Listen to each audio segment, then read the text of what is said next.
오늘은 누가복음 1장 67절에서 80절 본문으로 말씀 나눕니다.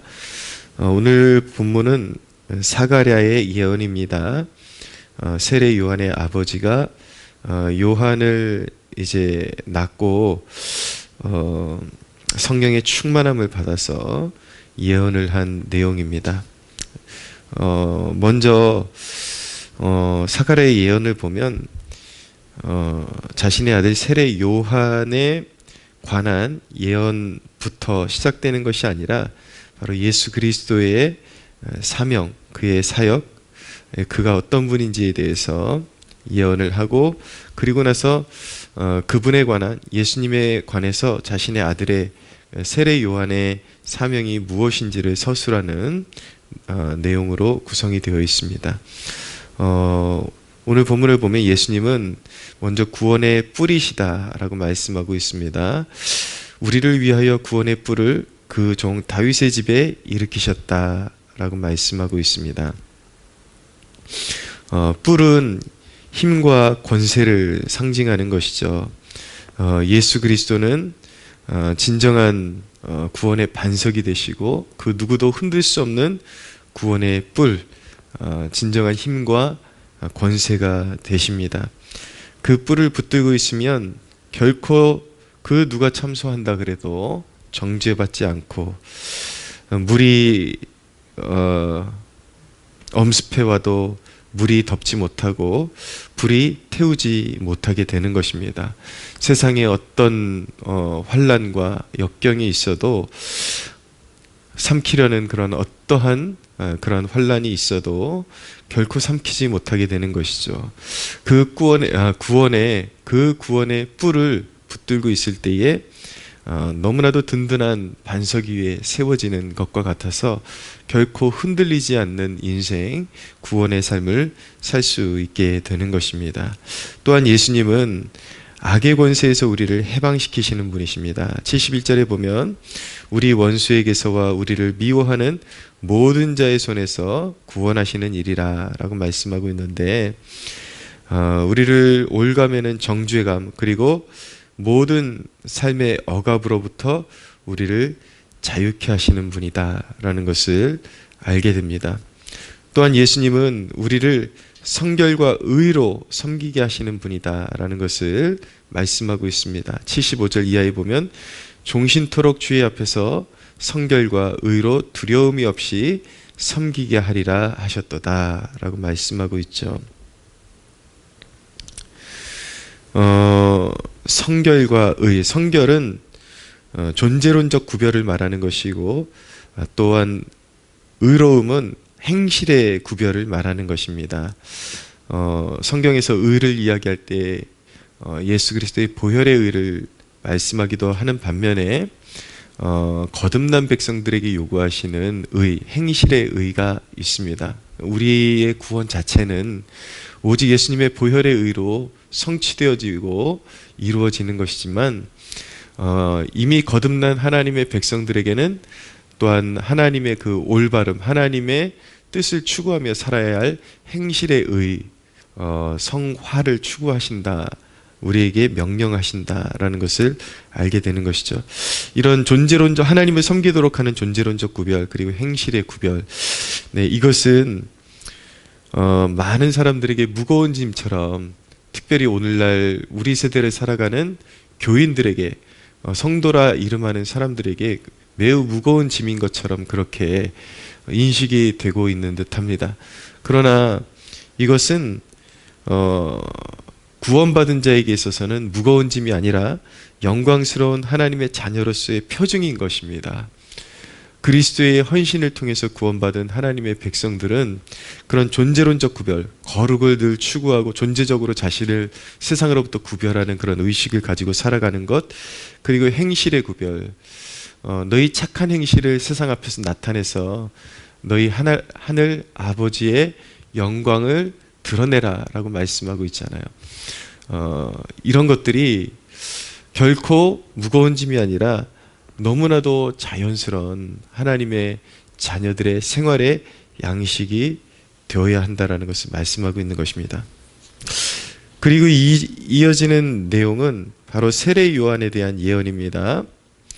76절 이하에 이 아이여 내가 지극히 높으신 이의 선지자라 일컬음을 받고 주 앞에 앞서가서 그 길을 준비하여 주의 백성에게 그 죄사함으로 말미암는 구원을 알게 하리니 라고 말씀하고 있습니다. 세례 요한의 사명은 주의 길을 예비하는 그런 사명의 길을 걸어가는 것이었습니다. 그러니까 이 예언의 말씀이 바로 세례 요한이 주의 길을 예비하는 데 있다라는 것을 알게 하는 것이죠. 눈여겨볼 점은 예언이라는 것이 세례 요한의 어떤 세례 요한이 누릴 부귀 영화에 대한 것이 아니라 사명에 대한 것이었다. 주의 길에 앞서서 주의 길을 평탄하게 하고 사람들로 하여금 주께로 돌이킬 수 있도록 마음의 준비를 시키는 것, 회개의 메시지를 선포하는 것, 거기에 사명이 있었다. 이 예언의 메시지대로 세례 요한이 그 사명의 길을 충실하게 걸었을 때에 그의 인생은 하나님 앞에서 성공적인 인생이었고 성경의 역사에 길이 남는 인생이 되었다라는 것을 우리가 눈여겨봐야 합니다.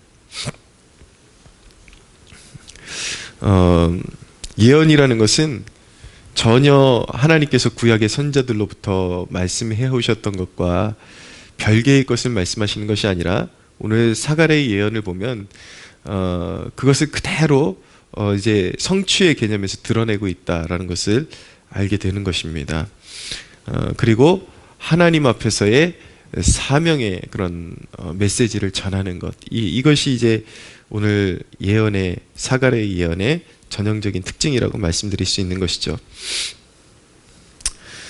우리가 성경을 통해서 발견하고 또 예언을 통해서 예언의 말씀을 통해서 발견하기를 원하는 것이 무엇인지를 한번 돌아볼 필요가 있습니다.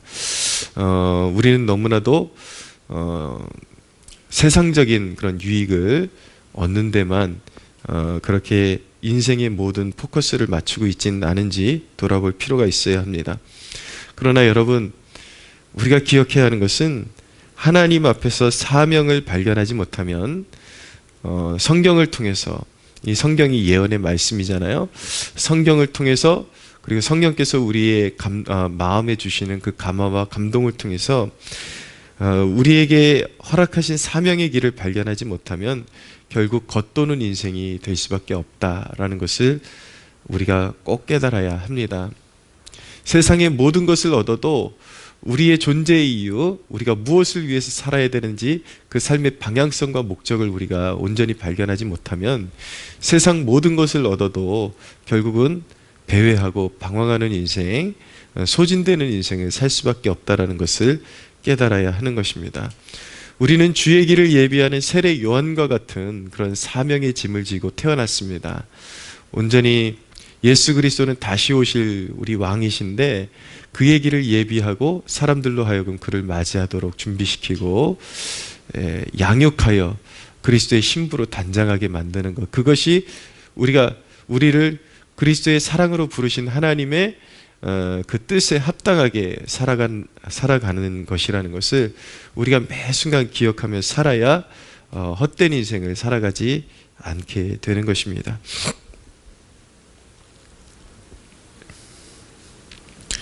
그리고 이어지는 대목에서 다시 한번 그리스도의 사명에 대해서 언급하고 있는데, 이는 우리 하나님의 긍휼로 인함이라. 이로써 돋는 해가 위로부터 우리에게 임하여 어둠과 죽음의 그늘에 앉은 자에게 비치고 우리 발을 평강의 길로 인도하시리로다 하니라. 예수님의 사명은 우리를 죄와 죽음에서 구원하시는 것입니다. 죄와 죽음의 권세 아래 놓여서 신음하고 평안을 누리지 못하는 백성들이 예수님을 구주로 영접하게 될 때에 비로소 하늘의 평강을 누리게 되는 것입니다. 그래서 평강은 세상의 것으로 얻는 것이 아니라 죄 용서함과 하나님 앞에 버려졌던 인생에서 용납됨으로 얻어지는 것이 바로 평강인 것입니다. 그래서 평강이 그렇게 중요해요. 하나님으로부터 오는 평강을 누리며 산다라는 것은 우리의 존재가 이제 하나님 앞에 진노의 대상이 아니라 하나님의 자녀로 연락되었다, 용납되었다라는 것을 이제 의미하는 것입니다. 그렇기 때문에 하늘의 평강을 누리는 것이 너무나도 중요한 것이죠. 이 모든 것들은 오직 예수님을 통해서만 얻을 수 있는 은혜들인 것입니다. 세상에 의지하던 모든 것들을 내려놓고 주님을 의지하고 따를 때에만 비로소 이 큰 구원의 은혜를 얻게 되는 것입니다. 사랑하는 여러분, 세상과 그리스도께서 주시는 은혜를 동시에 얻을 수가 없습니다. 세상을 추구하는 것, 주님보다 더 사랑하는 그 모든 것들을 내려놓고 주님만이 나의 전부라고 고백할 때에 비로소 나의 썩어질 것들을 내려놓고 십자가에 못 박을 때에 하늘의 것을 얻게 되고 주님이 주시는 하늘의 선물들을 얻게 되는 것입니다. 오늘 이 아침에 여러분들의 심령 가운데 다시 한번 주님만이 나의 전부라고 고백할 수 있는 여러분들 되시기를 예수님의 이름으로 축복합니다.